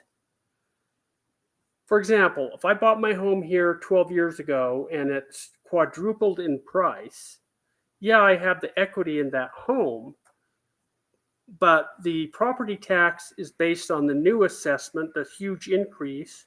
Yet Yep. I've not realized any of that money. What happens when the market tanks and I go back down? So I've that whole time. Your taxes won't go down. No, yeah. Well, the house can be reassessed, but in the interim, while the price was inflated for my home, You've paid that tax paid on that something huge that's not real. increase. That's not real because it's not money I actually had. And so that's exactly what's happening in Utah right now and has for the last 2 or 3 years. Well, I've never been a fan of property tax because you can pay your mortgage off and you can still lose your house because the state can come and take it away if you don't pay your property taxes. And I'm going, wait a minute. Yeah, my mom and dad paid off their mortgage and they still had to pay property taxes Well, sure. Otherwise the state just comes and levies it. They put a tax levy on it and away, and it's not yours anymore. It's like, well, why am I doing this if they can take it away from me? But that's just my philosophy. The government has a right to tax us by Constitution, but it's within certain limits. And if you look at... No, it's not. It's unlimited to them. No. I'm talking about the Constitution and what it says. I'm not talking about what they're doing. I'm talking about, initially it was set up to fund wars. I mean, they were in the enumerated rights. They were actually listed what the federal government had charge over and therefore could charge taxes for those specific things, not all the millions of things they've added since then. And quite honestly, our elected officials are to blame, and the ones that we have up there today are to blame. But ultimately, Dwayne, that responsibility lies with you and I and every other person listening to this program, because we've allowed it to happen. The buck stopped with us. We've got to know, first of all, we need to know what our rights are, which most people don't, right? 4 years ago, I didn't know what my rights were exactly as laid out in the Constitution. I can't honestly sit here and tell you I knew what all my rights were. I can now, because I've spent the last couple of years doing a pretty deep dive into the Constitution. And we are being trampled on. We are no longer... It's not that complicated of a document. The tax code is, who knows how many hundreds of thousands of pages. The Constitution's only 25 pages, 30 pages. That's it. 75. Well, even if it's 75, I should go look because I got my little pocket Constitution. No, I always have a copy right here. In fact, I was going to reference it tonight, but I'm shocked that we have 20 minutes left. So I'm looking. We'll keep talking. I am. I'm just looking at how many pages the Constitution is in this, and I think in this booklet it's 45 pages. 45. Yep. And the Declaration of Independence is, really short, like 7, something like that. And yet we don't know them. We don't know those documents. We don't know what they say. The real power is in the Constitution, and it's been trampled. We don't adhere to hardly anything in that Constitution anymore. It's no more than a piece of paper right now. The Constitution is only as good as the men and women that we put back there to represent us and to protect the rights in that document. And they're not doing it. In fact, they're abusing it. But the buck stops with us, doesn't it? Not them. That's why Congress, and this is from the Constitution, and this is why Congress, our legislative body, We have the three bodies of government: the legislative, the executive, and the judicial. And they are not equal bodies. The congressional or the legislative branch of government was designed to be the single most powerful of the three. Why? Because it's the legislative body that's closest to the people, that they answer to the people, and their elections are every 2 years instead of every 4, as it is with the president. And initially, I think the president could be unlimited terms, but they have to be reelected. But that's why they have to be reelected every 2, because, and so we can hold them accountable. But have we? No, we haven't. That's on us, not them. We've allowed them to take advantage of us, and we continue. Well, and you know, people say election, we need term limits, and I go, well, really, the elections are supposed to be term limits, because if you don't like the guy, you vote him out. But it doesn't work, you know. Well, and then you add into that the potential and the likelihood of cheating. Well, and the money that gets spent. Follow the money too. I mean, you know, these people, they go to Congress to make money. They don't go to Congress to help people out. No, I've got some stories about that too, and some of our Congress people, but I don't want to delve into that right now. Hey, do you want to be our only caller today? Call in. Be that special you. Be you. Call in. Bev, if you're listening, call in. Bev. Barry, that's you. Call in, please. Martin, call in. Lori. Who else? Give us a call. The lines are open. 385. Trust me, I have not run out of things to talk about. That's not it at all. I know. You can keep going, right? I had a lot of things lined up that I wanted to talk about today. We haven't even touched it. I must be a jabbermouth. I feel like I get on just going and I can't stop, you know. Well, you know, you got a lot to talk about, okay? Yeah, and I get worked up. I'm trying to temper it just a little, because I'm not this big bad guy. I really want to do good, but I do get worked up. Yeah. 385-899-2134. Give us a call. The lines are open. Talk to you. So you'll get to talk to me on the phone, because I'm the call screener. So yeah, then we can put you on and have a chat with you. So it was very interesting to see that. If you haven't looked at it, maybe, I don't know, how would people, if they didn't get the Phil Lyman email about how we're actually paying more taxes than we were last year and the year before and the year, how could they access that, Dwayne? I think it's on the website. I'm not 100% sure, but he's put up a bunch of his newsletters as posts. What is his website, you know? Lyman for Utah. That simple. Yep. Lyman. Lyman for number 4? Nope. Well, I think it'll work either way. Lyman for Utah. Okay. Phil Lyman.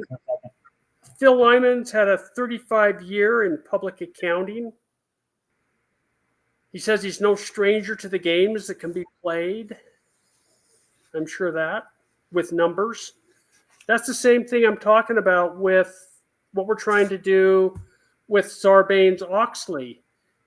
Enron knew how to play with the numbers too, and skim billions of dollars off the top by cooking the books. I'm sure the state and federal government has perfected that.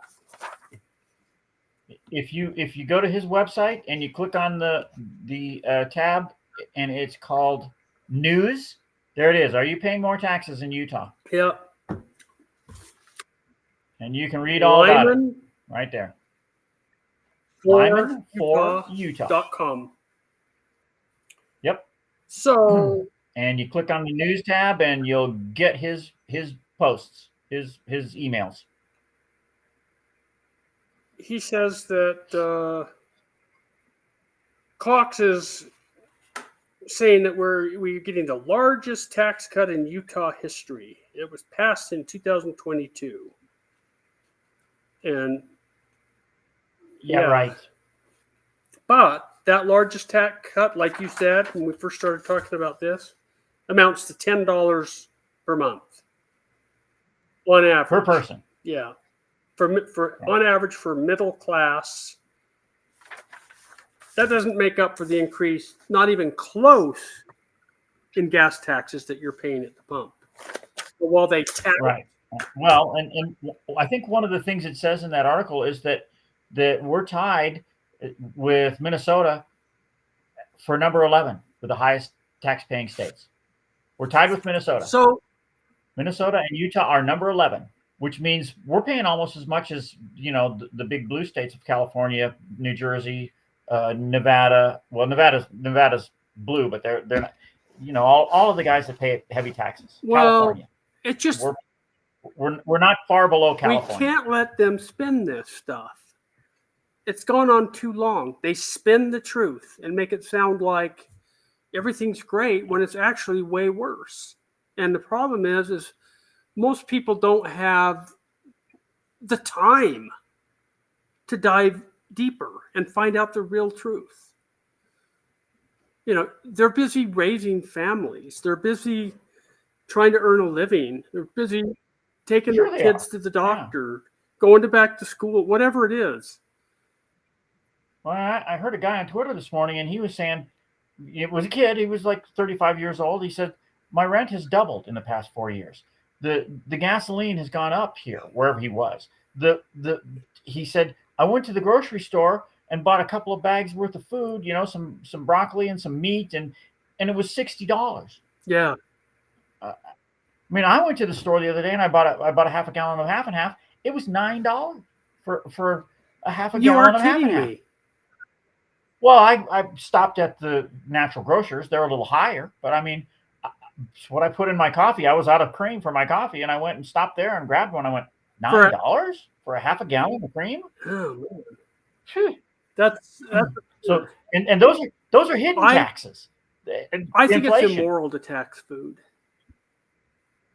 To tax food, such a an essential staple of life. Well, the food tax is half here of what it is for regular tax. Food tax is only 4% instead of 8%. Okay, but it's still compared to half of what? Half of the 8%. The standard tax, the standard rate is 8%. Standard for who? For statewide sales tax on goods. So I'm not following you. You're saying it's half. You're paying. The sales tax in the state of Utah is 8%. Okay, and so what? On food is 4%. Yeah, okay, I get that, but I'm saying. But there shouldn't be any tax on food. You're right. I think there should be sales tax, but not on food. You know, not on food. If you go out and buy a boat, and then look at a car, if you're buying property, whatever, but not food. Right. You can't survive without. And then you're essentially paying tax on a car every time you have to re-register your car, which is every year. Well, that and when you put gas in the tank, you know, you're paying tax. Well, when you buy the tires, when you do anything. Everything, yeah. And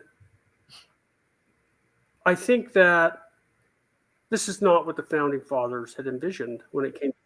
No, it is not even close. So, yeah, I would encourage everyone to try to read that 45-page document. And some of them are even free online. You can download courses on the Constitution, because I found that, it was written 1987.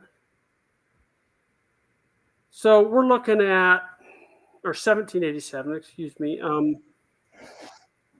250-ish, right, years ago. Some of the wording is written like it was written 250 years ago. And it was written for literally the farmers, so farmers could understand it, and in that day. But the way they wrote is different than the way we write today. And so it's a little wordier, I think, a little maybe harder to understand because it's different. And to have someone help guide you through what an actual meaning of an article or a section of it is helpful. It was to me. But what I think I learned most about when I've been looking into the Constitution lately is how important it is to understand what the original intent was. And because so many people have taken it and twisted it, and it means, and taken it and changed it and revised the meaning of it to fit their own narrative and what they want. And that happens all too often. And I think to really, and I'm not saying that everybody has to do this because this is very time consuming, but you go back, you take somebody like David Barton and oh yeah, well he's the expert. He's also written a book called Original Intent, where he talks about what the discussions were of the day then, giving relevance to what the actual words were that they put down on paper in the Constitution. If we don't understand the context in which it was written, we can't understand fully what they meant by it. Well, it's funny. I heard him give a speech, and he said, the Constitution is very biblical. Okay, extremely, and you can go through it, and you can find that they're making Bible references, but they didn't actually make the references in the document. He said because everybody knew. What? Everybody knew what those verses were and how it related. But we don't know that today. Nobody knows that today. No. And David Barton does. I mean, he's made a study of it. He's the premier expert on it. He has the most extensive library. He's got a whole library. He's got the most extensive library in existence about containing, founding documents and writings. But one thing I really was interested to discover, Dwayne, was that not only the original intent. Now I've gone sideways on myself here. That's all right. It happens. I'll think of it in a minute. Well, you were talking about the Constitution and how it's a little hard to read. Yeah, it's not related to that. It's not that hard. It's not that hard. Anyway, I'm sure it wasn't relevant. That relevant anyway. That's what happens when you got three things going through your mind at the same time. Well, and I sidetracked you too. Yeah. So. Anyway, it's been very enlightening going through that. And just, I remember what it was. They saw the wisdom from day one in creating a journal of all the discussions that were had at the time. So if we come to a time like now, where we say, no, it meant this, no, it meant that, no, I think it meant this, that. Well, let's go look at the journal and see what the context of the discussion was. So from day one, in the first Congressional Congress, they kept a journal, even when they were leading up to it. They kept track of everything they said, all of them. And that's law. They have to do it to this day. When they're meeting in legislature, etc., they have to keep a journal. So when somebody's trying to understand what a law says, not only when they wrote the Constitution, but when they're doing our laws as they are down at our Capitol this week and this month, we have the ability to get the documents because there's by law have to be released to the public and read what the discussion on the topic was, so we can better understand understand what it is that they're trying to say and put it in full context. Well, they ran all of those debates like it was a business. You know, Robert's Rules of Order. Actually, they use Robert's Rules of Order is a condensed version of what they did. It was parliamentary procedure. That's what they called it. Okay. And you know, it's like, so they had a recording secretary and everything got written down. Everything was recorded. Yep. Nobody does that anymore. Well, they do it in Zoom meetings. They record you on a Zoom meeting. Well, they just push the record button, but yeah, exactly. But they're supposed to keep a journal even today in all the, you know, all of Congress and state law in the state. So we can reference what the context of the conversation is and what the actual law meant. I mean, if you read the laws today, they're hard to understand at times. So yes, they are. Oh man, well, they're thousands of pages long. Yeah, do we really need an election code that's 1,000 pages? That's well, yeah. You know, with our last administration, one of the things they did is it said, if you're going to create a regulation or a law, you got to remove 2 other ones before you can create your new one, and that's the way it should be. I mean, I forget how many laws they're coming up with that are on the agenda for this legislative session. 1,000. It's over 1,000. Like, really? Here's an interesting thing that I ran into, and these are some well-known state legislators when I was having conversations with them about sponsoring our election integrity bills. By the way, none of them actually took the time to read it. Okay. No, they didn't. And so when I was talking to a certain well-known state House of Representatives person, he said, you know, I think we passed some election integrity legislation last year. I said, yeah, you did. And I told him what it was. He said, oh, yeah. Yeah, I think I voted for that, but I didn't have time to read it. I didn't have time to read it. That's what he said. And I've heard the similar things from several other people in our legislature, not only the House, but the Senate. And the people need to take the houses back, and we need to take our governorship back, and we need to take our government back because it's gone as we. Well, But I have hope. I do have hope. So do I. I think we can do it, Steve. I think we can. We're going to keep pushing, Dwayne. We're going to push, and we're going to push, and we're going to push until I'm doing whatever I can, and so are you. Until God decides to take us home. Again, I don't remember who coined this phrase, but you know, we do what we're called to do, and we do it to the best of our ability, and we try, and we leave the results up to God. But we need to act. God uses people. He truly does, you know. Wow. And he's using you and I, believe it or not. I know he is. I keep wondering why I'm here in Utah, and then I go, oh, okay, I know why. And guess what? He wants to use you too, all of you, if you'll only allow it.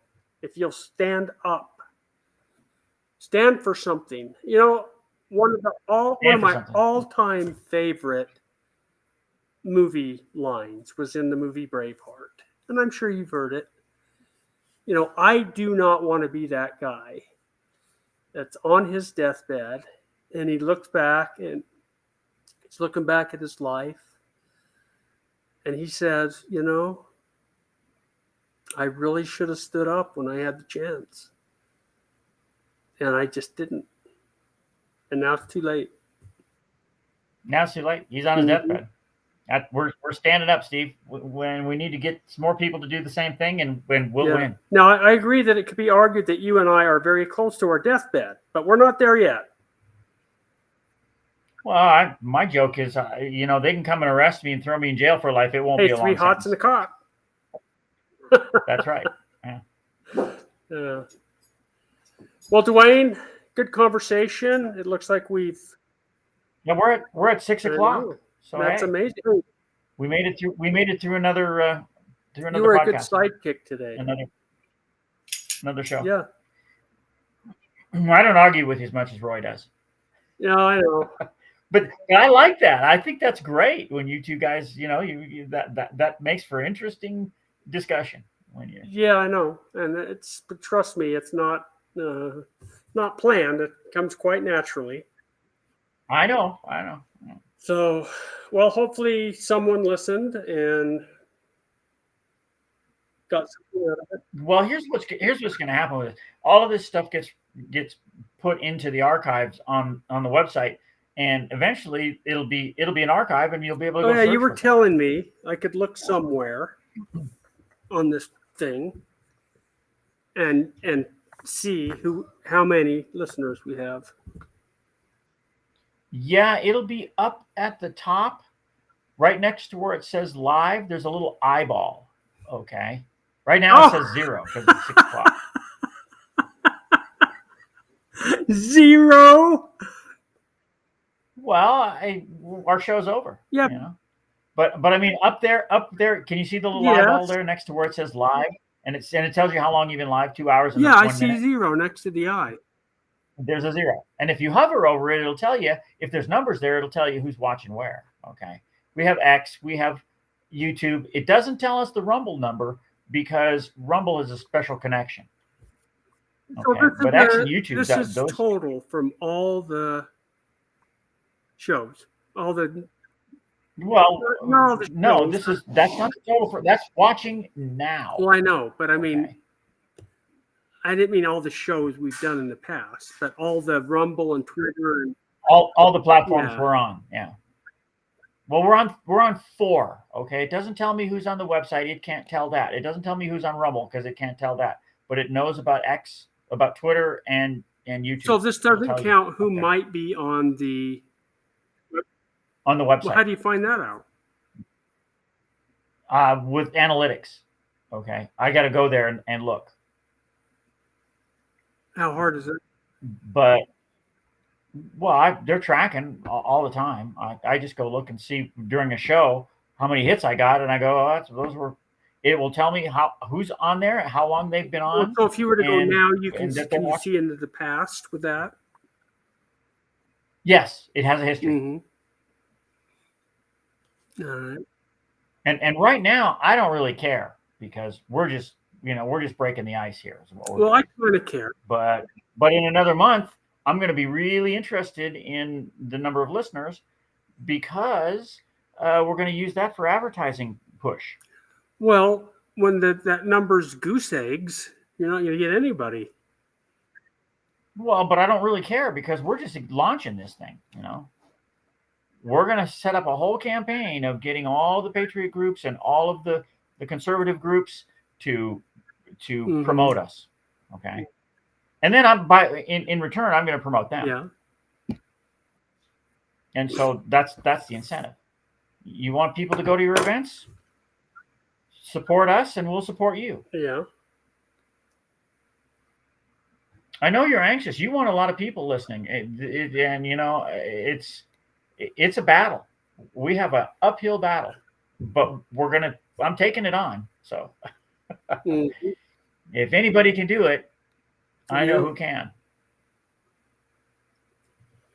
All right. Well, should we end stream?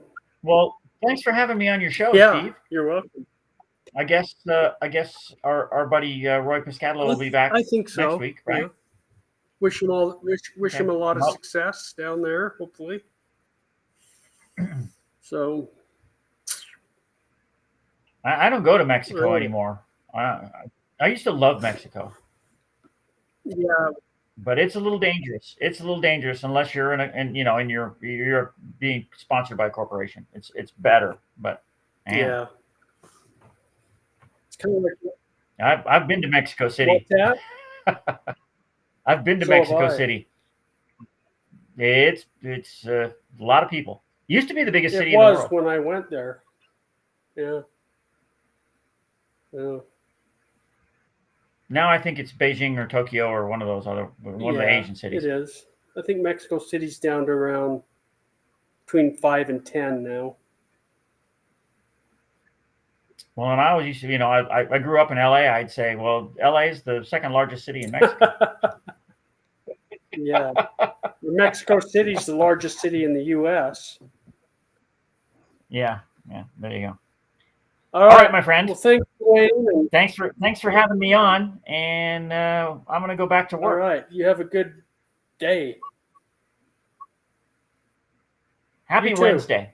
We'll talk soon.